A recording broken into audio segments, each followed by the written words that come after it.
ونستعينه ونستغفره ونؤمن به ونتوكل عليه ونعوذ به من شرور أنفسنا ومن سيئات أعمالنا من يهديه الله فلا مضل له ومن يضلل فلا هادي له أشهد أن لا إله إلا الله وحده لا شريك له وأشهد أن سيدنا ومولانا وحبيبنا محمدا عبده ورسوله أرسله الله بالهدى ودين الحق ليظهره على الدين كله ولو كره الكافرون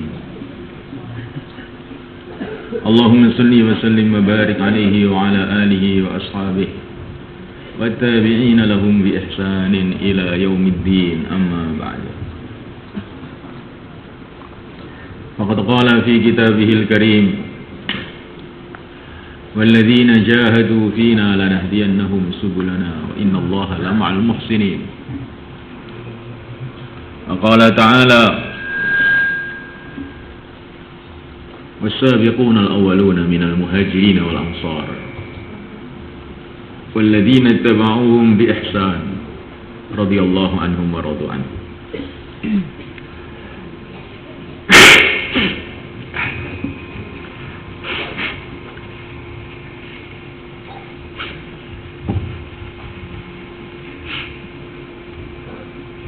Ikhwani rahimakumullah.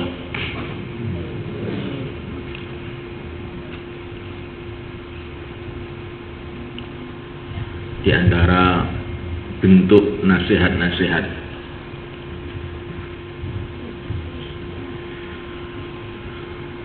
yang diajarkan oleh Al-Quranul Karim adalah mengingati sejarah. Wa dzakirhum bi ayyamillah. Ingatkanlah mereka bi ayyamillah, dengan hari-hari datangnya pertolongan Allah.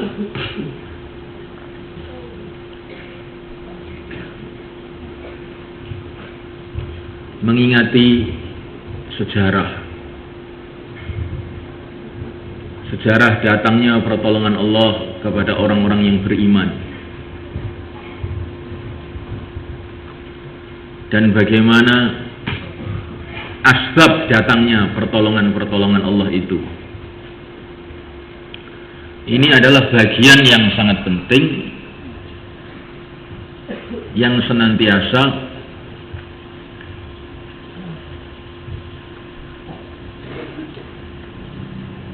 dibicarakan dalam kitab suci Al-Quran.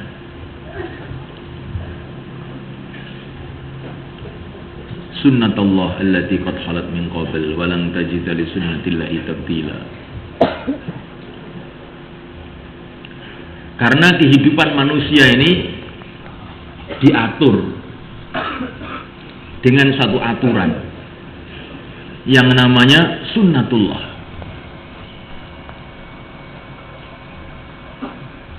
Orang memahami sunnatullah itu macam-macam.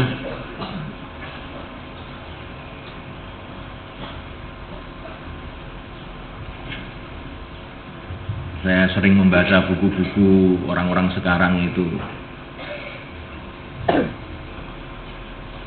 bahwa sunnatullah itu adalah aturan-aturan yang diciptakan oleh Allah di alam semesta ini. Api panas, es dingin, kalau ada obat ini, ada penyakit ini, maka sesuai kemudian akan datang kesembuhan. Ini dikatakan sebagai sunnatullah. Tapi pemahaman seperti ini keliru. Bukan itu sunnatullah yang dimaksud dalam Quran. Allah cerita mengenai nabi-nabi, rasul-rasul yang memperjuangkan agama, mendakwahkan agama. Kemudian mereka dimusuhi, dihalangi dari segala arah. Kemudian datang pertolongan Allah kepada mereka. Kemudian Allah mengatakan sunnatullah allati khalat min qabl. Jadi sunnatullah itu bukan itu. Sunnatullah itu kalau ada perjuangan mengikuti jejak para nabi, para rasul, maka akan datang masalah-masalah, kemudian datang pertolongan Allah. Itulah sunnatullah yang dimaksud dalam Al-Quran. Kemudian Allah berfirman, walan tajida li sunnatillahi tabdila, walan tajida li sunnatillahi tahwila. Ini tidak akan ada perubahan. Sekali-kali kamu tidak akan menemukan perubahan dalam sunnatullah ini. Lah kalau sunnatullah itu yang dimaksud aturan-aturan materi yang Allah ciptakan di alam semesta ini, banyak perubahan. Pernah api jadi dingin zaman Nabi untuk Ibrahim alaihissalatu wassalam, banyak obat kemudian tidak mendatangkan kesembuhan. Yang tadinya dingin jadi panas, yang tadinya panas jadi dingin, yang biasanya kemarau jadi hujan, jadi kemarau. Kalau aturan-aturan materi ini justru banyak perubahan, dan Allah tidak menjanjikan tidak akan ada perubahan. Bahkan matahari yang sudah berjuta-juta tahun terbit dari timur pun satu saat akan terbit dari barat. Jadi kalau aturan-aturan materi ini banyak sekali akan terjadi perubahan, dan sudah banyak terjadi perubahan.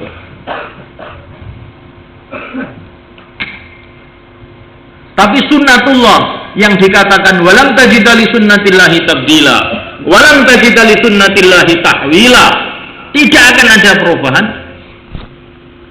Itu adalah masalah perjuangan. Kalau ada perjuangan yang diridhoi oleh Allah SWT, seperti perjuangan yang telah dibuat para nabi, para rasul alaihi wasallam, pasti nanti satu saat akan datang pertolongan Allah Subhanahu wa taala. Ini sunnatullah yang tidak akan pernah berubah. Beneran?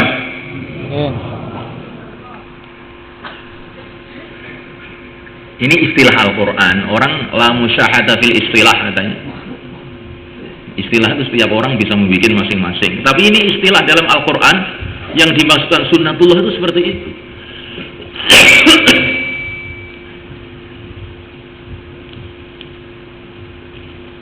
Sahih amla, Syekh Ubaidullah.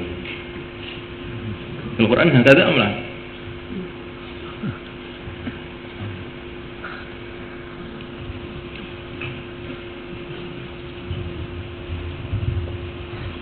Dan termasuk pertemuan yang kita buat pada pagi hari ini adalah untuk mengamalkan wadzakirhum bi ayyamillah, mengingati hari-hari datangnya pertolongan Allah kepada umat ini.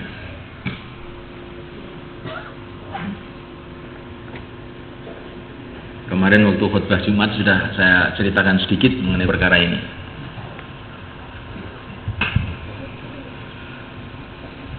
Apa hikmahnya Sayyidina Umar radhiyallahu ta'ala anhu telah mengambil satu keputusan bahwa permulaan penanggalan Islam itu dimulai dari hijrahnya yang mulia baginda Muhammad SAW.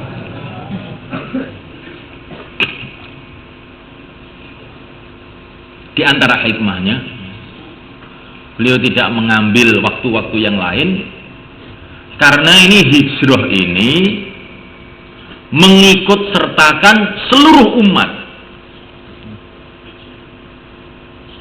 Dimulai dari yang mulia baginda Nabi alaihissalam, para sahabat-sahabat yang terkemuka,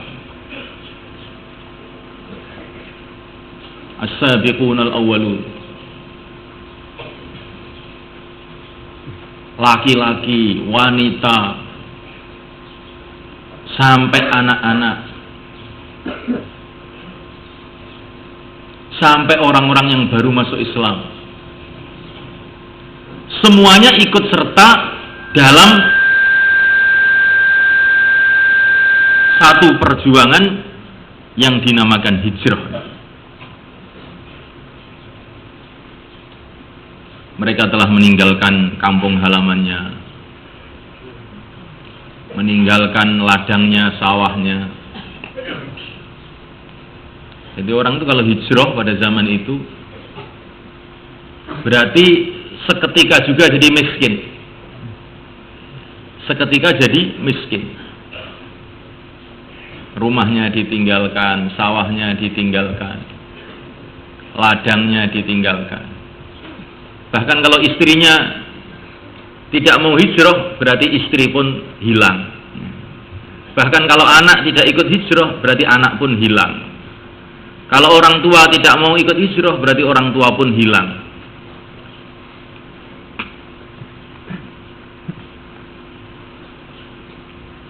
Seluruh umat.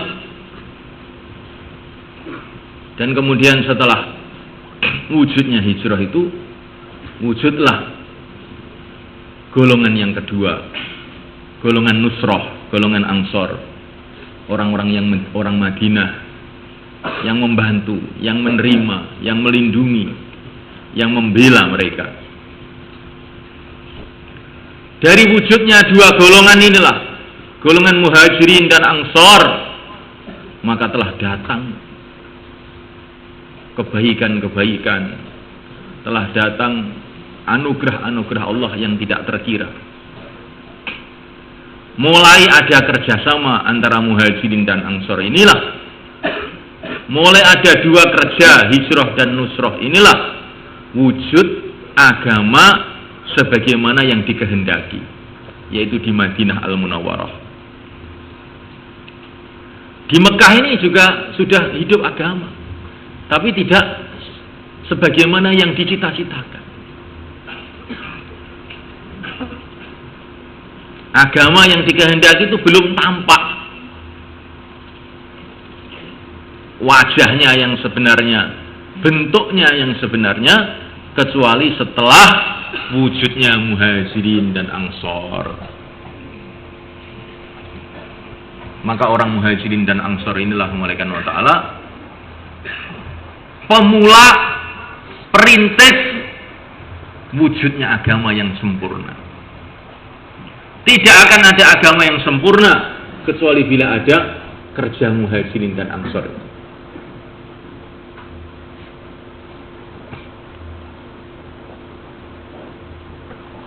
Maka Sayyidina Umar bin Khattab radhiyallahu ta'ala anhu memulai penanggalan itu dengan hijrah,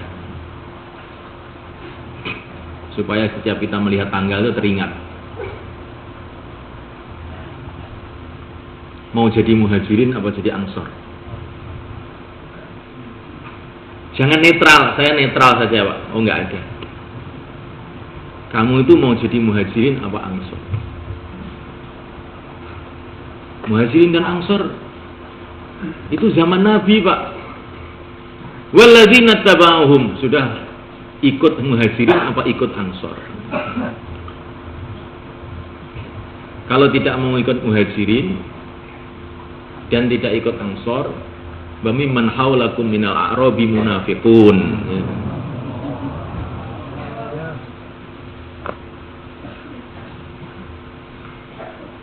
Ini termasuk bentuk-bentuknya orang munafikin ini, nggak mau jadi Ansor, nggak mau jadi Muhajirin. La ilaha ula wa la ilaha ula. Tidak punya sikap netral. Saya ini netral Pak. Gak eneng agama netral iki gak eneng. Agama iki neraka utawa swarga kuwi agama. Gak eneng netral. Kula teng neraka nggih, mboten purun, teng swarga nggih. Mboten patut, pun kula teng tengah-tengah mawon. Gak ono ngoten. Walaupun Abu Nawas muni ngono kuwi. Ya.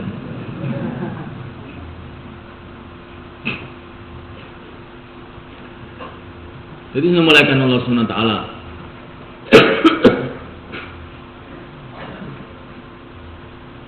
Jadi setelah Muhajirin dan Ansor ini bertemu di Madinah itu, maka mulailah saat itu dibangun masjid.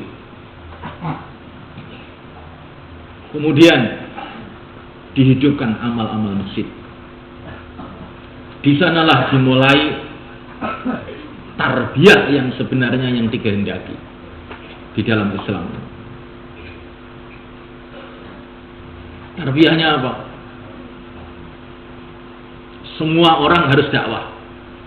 Kuntum khaira ummatin ukhrijat linnas ta'muruna bil ma'ruf wa tanhauna 'anil munkar. Wabih dakwah. Kemudian yang kedua, wabih ngaji. Walakin kunu rabbaniyina bima kuntum tu'allimuna al-kitaba wa bima kuntum tadrusun. Ini ayat ini cerita untuk perintah kepada Bani Israel, tapi kita pun kena juga karena ini diceritakan dalam Quran.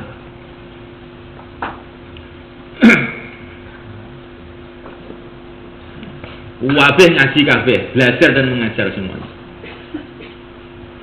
Wabih ahli ibadah kabeh. Semuanya ahli ibadah semua. Kanu qalilan minal laili ma yahja'un wa bil ashari hum yastaghfirun. Semalam-malam suntuk ibadah, menjelang subuh istighfar. Menjelang subuh waktu sahur istighfar. Bagaimana santri?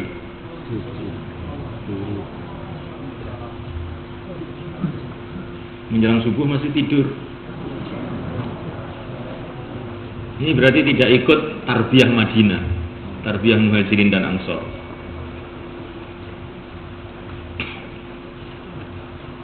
Sebelum subuh itu sudah siap di musholanya masing-masing, di masjidnya masing-masing. Istighfar, doa kepada Allah. Baru ini tarbiyah Madinah Al-Munawwarah. Semua dakwah, semua ngaji, semua ahli ibadah. Bahkan ibadahnya itu bukan begitu saja, setiap saat. Alladzina yadhkuruna Allaha qiyaman wa qu'udan wa 'ala junubihim. Berdiri, duduk, berbaring, senantiasa mengingati Allah. Bahkan santri-santri Madinah, Muhajirin dan Ansor ini, kalau jalan itu lain dengan orang-orang lain, dengan yang tidak ditarbiyah di kalangan Muhajirin dan Ansor itu lain. Wa ibadur rahmanil ladzina yamshuna 'alal ardi hauna wa idza khatabahumul jahiluna qalu salama. Berjalan dengan tawadhu, tenang, menundukkan kepala. Adalah baginda Nabi itu kalau berjalan selalu menundukkan kepala.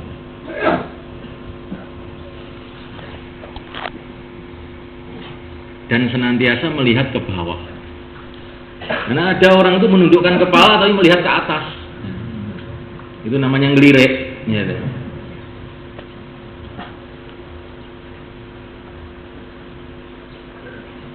berjalannya pun lain ini orang-orang yang ditarbiyah di kalangan Muhajirin dan Ansor. Dan kalau diajak bertengkar, qalu salama, assalamualaikum. Kalau diajak bertengkar, assalamualaikum. Diajak bertengkar lagi, assalamualaikum. Cek terus saya ngalih, wes. Inilah suasana tarbiyah Madinah Al-Munawwarah. Dan semuanya ahli khidmat. Wa yu'thiruna ala anfusihim walau kana bihim khasasah. Lebih suka berlapar-lapar asalkan temannya pada makan. Ini santri Madinah. Santri Madinah. Inilah dimulaikan Allah Ta'ala contoh pendidikan yang telah diridhoi oleh Allah Subhanahu wa Ta'ala. Dan semua pesantren di seluruh dunia ini pada hakikatnya itu cabang dari pesantren Muhajirin dan Ansor yang ada di Madinah yang dulu dipimpin oleh yang mulia baginda Muhammad SAW. Maka setiap cabang harus mengikuti pusatnya. Harus ada 4 amalan tadi itu minimal.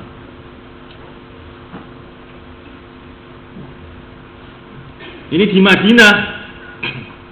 Kemudian santri-santri itu tadi tidak hanya dibiarkan kerja, dakwah, taklim wa ta'alum, zikir ibadah, khidmat di Madinah saja, tapi pun dikirim untuk menyebarkan agama. Dikirim ke Badar, dikirim ke Tabuk.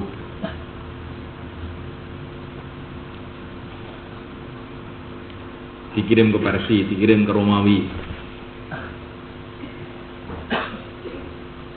Maka santri-santri pun mesti kita kirim ke seluruh dunia. Insyaallah malaikat. Nah, malaikat Allah Ta'ala waktu baginda Nabi hijrah ke Madinah Al-Munawwarah, jumlah seluruh umat Islam pada waktu itu belum banyak, laki-laki, wanita. Waktu Nabi datang di Madinah itu jumlahnya kurang lebih baru 1.500 orang saja. Lebih banyak santri Al-Fatah ini. Coba. Tapi 1.500 orang ini dai semua.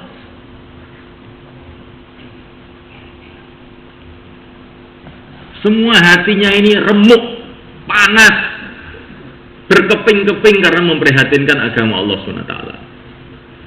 Semua mereka orang ahli ilmu semua ahli ibadah semua orang-orangnya akhlaknya baik semua.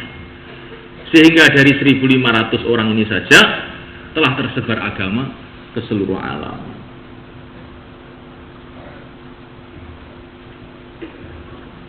Maka dalam hari yang mulia ini kita bermohon kepada Allah SWT supaya kita dan umat Islam secara umum, secara khususnya santri-santri di Al-Fatah ini menjadi seperti Muhajirin dan Ansar yang jadi asbab hidayah seluruh alam.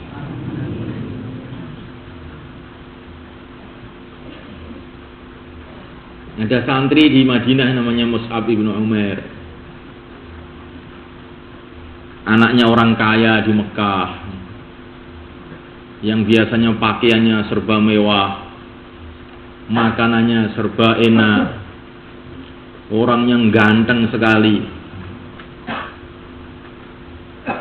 selalu beli minyak wangi yang paling bagus, sehingga kalau berjalan, jalan-jalan menjadi wangi karena baunya Mus'ab ibn Umair.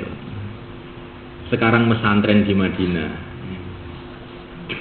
kulitnya menjadi kering, pakaiannya bertambal-tambal, mati dalam perjuangan di Uhud. Ya, santri Madinah ditinggalkan segalanya demi cintanya kepada Allah dan Rasulnya. Ya, Mus'ab ibn Umar itu seperti santri-santri khidmat itu. Tahu santri khidmat itu? Yaitu Mus'ab ibn Umar. Ya, enggak? Tapi sayangnya kalau Mus'ab itu malam itu jarang tidur. Kalau ini banyak tidur. Waktu ngaji juga tidur. Waktu bayan tidur. Sholat terlambat. Seumpama itu bisa dihilangkan, itu jadi Mus'ab yang baru. Insyaallah kita niat mulai.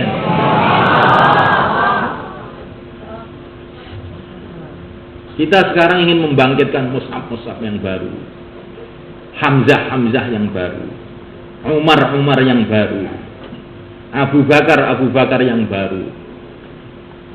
Ini apa ini? Memang begitulah. Walladzina tabauhum, di kalangan orang-orang yang sekarang ini harus jejaknya itu ke sana. Arahnya itu harus ke sana, mengikuti jejak mereka. Walladzina tabauhum, Diperlukan Abu Bakar baru yang mengorbankan segalanya untuk agama. Diperlukan orang yang pemberani seperti Umar. Ketika beliau hijrah, beliau berteriak di Mekah, siapa yang ingin anaknya jadi yatim, siapa yang ingin istrinya jadi janda, suruh menghalang-halangi saya di sini, di belakang kota Mekah ini. Ayo, nggak ada yang berani. Perlu ada orang-orang seperti Umar itu dalam membela agama Allah SWT. Diperlukan orang-orang yang seperti Utsman, yang penuh kelembutan, yang menginfakkan hartanya fisabilillah. Orang yang sangat pemalu, sampai para malaikat pun malu dengan Utsman bin Affan radhiyallahu ta'ala. Diperlukan lagi orang-orang seperti Ali bin Abi Thalib radhiyallahu ta'ala. Gudangnya ilmu. Ana madinatul ilm wa aliyun babuhu. Saya ini adalah kotanya ilmu dan Ali adalah pintunya. Hadis ini hadis hasan. Katanya orang salafi maudhu ini hadis ini. Hadis ini hadis hasan. Ada sanadnya yang muttasil. Diperlukan oleh orang-orang seperti Abu Ubaidah ibnu Jarrah radhiyallahu ta'ala anhu, aminu hadil ummah. Orang yang sangat bisa dipercaya. Sehingga beliau dipilih menjadi bendahara negara. Tidak pernah khianat. Walaupun 1 sen pun tidak pernah mengambil uang orang. Bukan suruh bawa uang jamaah. Ya saya kan sudah capek nih bawa uang. Nggak apa-apa lah untuk beli es 500. Ini orang begini ini tidak mengikuti Abu Ubaidah. Jadi takmir masjid. Saya ini kan sudah susah payah jadi takmir masjid. Ini uang masjid ya sebagai gaji saya lah. Saya ngambil sedikit-sedikit kan nggak apa-apa, nggak ada yang tahu aja. Syahadat lagi. Nggak bilang nggak ada yang tahu, harus syahadat lagi. Diperlukan memuliakan Allah Subhanahu wa taala. Orang-orang yang si Bilal ibnu Rabah radhiyallahu ta'ala anhu dipukuli, diseret-seret tengah padang pasir. Mulutnya tidak henti dari zikrullah, Allah Ahad, Allah Ahad. Memuliakan Allah Subhanahu wa taala. Diperlukan orang seperti Zubair ibnu Awam, baru umur 8 tahun masuk Islam, digebuki sama keluarganya, tidak peduli. Umurnya baru 8 tahun, Zubair ibnu Awam masuk Islam, tapi sudah menghadapi segala masalah, dia siap. Inilah tarbiyah yang telah Allah berikan kepada Muhajirin dan Ansor. Semoga Allah berikan kepada kita juga.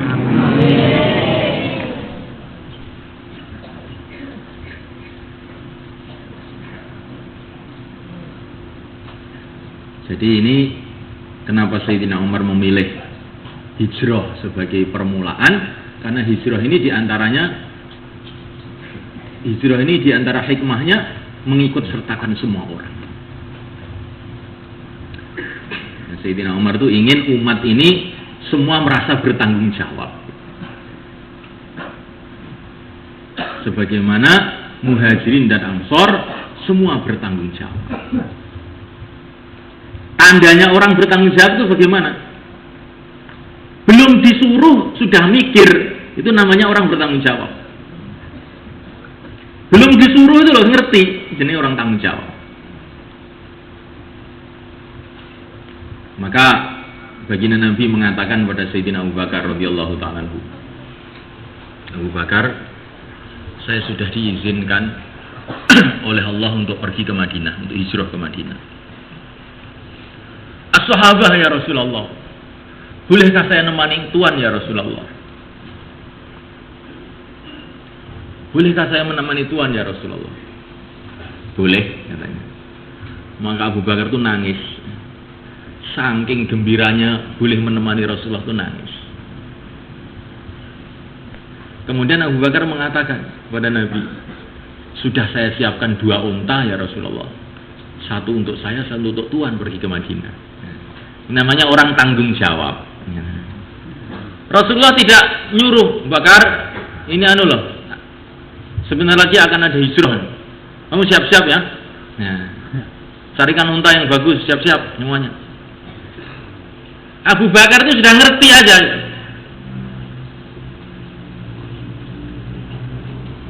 Sudah disiapkan semuanya oleh Abu Bakar. Sedangkan Nabi belum menyuruh. Itu namanya orang tanggung jawab. Orang itu kalau cinta nggak usah disuruh sudah ngerti. Tapi kalau orang itu dalam hatinya nggak ada kecintaan, diomong-omong malah salah paham kadang-kadang. Diomongi loh malah salah paham. Konitan malah ngulon, konidul malah ngalor. Makanya gak orang seneng nih. Seperti orang disuruh makanan yang dia tidak suka. Monggo dahar meneng, monggo. Wis ngerti cara Jawa ora to?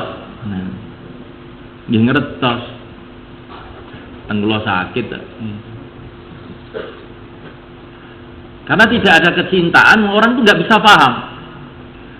Lah para sahabat itu cintanya kepada Allah dan cintanya kepada Rasul itu luar biasa. Sehingga mereka ini belum disuruh sudah paham. Ada anak kecil Abdullah bin Abbas radhiyallahu ta'ala anhu. Nabi sedang tidur. Abdullah bin Abbas sudah mikir. Biasanya Nabi itu kalau bangun tidur mesti wudhu. Biasanya mesti pakai siwak juga untuk tahajud. Maka Nabi tidur, dia khidmat, kerja. Siapkan air, siapkan siwak. Bangun tidur, maka Nabi tanya, siapa nih yang menyiapkan ini? Abdullah itu masih kecil, kira-kira berumur 9 tahun waktu itu. Ini mikir, karena ada kecintaan tadi mikir. Maka akhirnya didoakan oleh Nabi, Allahumma faqihhu fiddin wa 'allimhu ta'wil. Ya Allah, fahamkanlah dia kepada agamamu. Ajarilah dia pemahaman Al-Quran, takwilnya Al-Quran. Akhirnya masih kecil jadi orang alim besar berkat doanya yang mulia baginda Muhammad SAW. Ini orang itu kalau punya tanggung jawab, punya kecintaan, akhirnya belum disuruh sudah kerja. Akhirnya dapat doanya orang-orang soleh. Dapat doanya orang-orang soleh. Akhirnya sukses dalam kehidupannya. Semoga termasuk kita semua juga.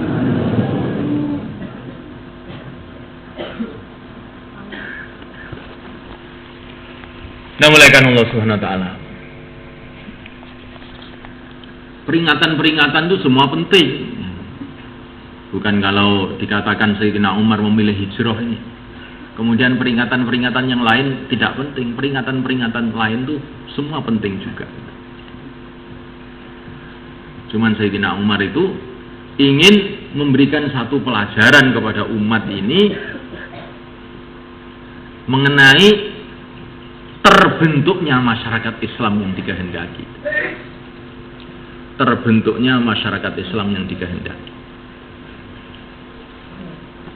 Jadi semulaikan Allah Ta'ala, walaupun banyak pesantren, walaupun banyak madrasah, ya, walaupun banyak ulama, walaupun banyak kitab, walaupun banyak macam-macam segala, kalau tidak ada hijrah dan nusrah, nggak akan tercipta suasana agama. Tapi kalau ada hijrah dan nusrah ini, maka suasana agama itu akan wujud. Lah kalau suasana agama wujud, akhirnya agama itu mudah dikerjakan, sehingga akhirnya berbondong-bondong orang masuk agama Allah. Maka sunnah hijrah dan nusrah ini perlu kita renungi betul-betul, kita pahami betul-betul, dan kita usahakan betul-betul. Ini di pondok ini pun kita juga sudah ada bagian-bagian dari bentuk hijrah dan nusrah. Maka ini kita kembangkan, bukan di pondok saja amalan hijrah dan nusrah itu. Di kampung-kampung, di kota-kota, di seluruh dunia. Kita bentuk jamaah-jamaah muhajirin dan kita bentuk jamaah-jamaah ansor, sehingga timbul kampung-kampung Madinah di mana-mana. Sehingga nanti Temboro jadi Madinah, Jungke jadi Madinah, Temenggungan itu jadi seperti Madinah. Wa ma dzalika 'ala Allah bi aziz. Itu tidak susah bagi Allah, tidak sulit bagi Allah. Karena Madinah itu asalnya juga orang kafir semua, penyembah berhala, orang-orang Yahudi, itu isinya. Di mana-mana tempat pelasuran, di mana-mana warung minum arak, di mana-mana bunuh-membunuh. Tetapi ketika sudah ada hijrah dan nusrah ini, akhirnya Madinah telah berubah, sehingga jadi Madinah Al-Munawwarah, yang jadi asbab hidayah ke seluruh alam. Itu saja yang bisa saya sampaikan dalam majelis ini. Mulai karena ta'ala, baginda Nabi mengatakan dalam satu hadis, wal muhajiru man hajaro amma nahallahu anhu atau kama qala Rasulullah sallallahu alaihi wasallam. Di antara bentuk hijrah, bahkan hijrah yang sebenarnya adalah orang yang meninggalkan apa-apa yang dilarang oleh Allah. Jadi sekarang ini tahun hijrah, tanggal 1 hijrah, kita hijrah juga sekarang ini juga. Insyaallah malaikat. Hijrahnya macam-macam bentuk, tapi hijrah yang kita kerjakan sekarang ini, seluruh larangan Allah, seluruh akhlak yang buruk, seluruh amalan yang buruk, seluruh pikiran yang buruk, seluruh kebiasaan yang buruk, semua kita tinggalkan semuanya dalam hari yang mulia ini sampai kematian kita. Insyaallah malaikat. Kebiasaan yang buruk semua tinggalkan. Menggunakan hak orang lain tanpa izin, kebiasaan yang buruk kita tinggalkan. Terlambat dalam takbiratul ula, kebiasaan yang buruk kita tinggalkan. Terlambat dalam masuk kelas, kebiasaan yang buruk kita tinggalkan. Semua yang dilarang oleh Allah SWT, semua kita tinggalkan. Sehingga kita ini juga termasuk dapat bagian dari amalan hijrah. Wal muhajiru man hajara amma nahallahu anhu. Orang yang hijrah adalah orang yang meninggalkan segala sesuatu yang dilarang oleh Allah. Al-Fatihah. A'udzu billahi minasyaitonir rajim. Bismillahirrahmanirrahim. Alhamdulillahirabbil alamin, arrahmanir rahim, maliki yaumiddin. Iyyaka na'budu wa iyyaka nasta'in. Shiratal ladzina an'amta 'alaihim ghairil maghdubi 'alaihim waladdallin.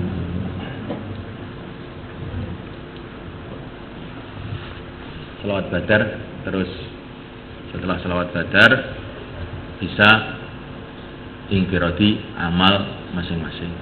Doanya dengan salawat Badar ini aja.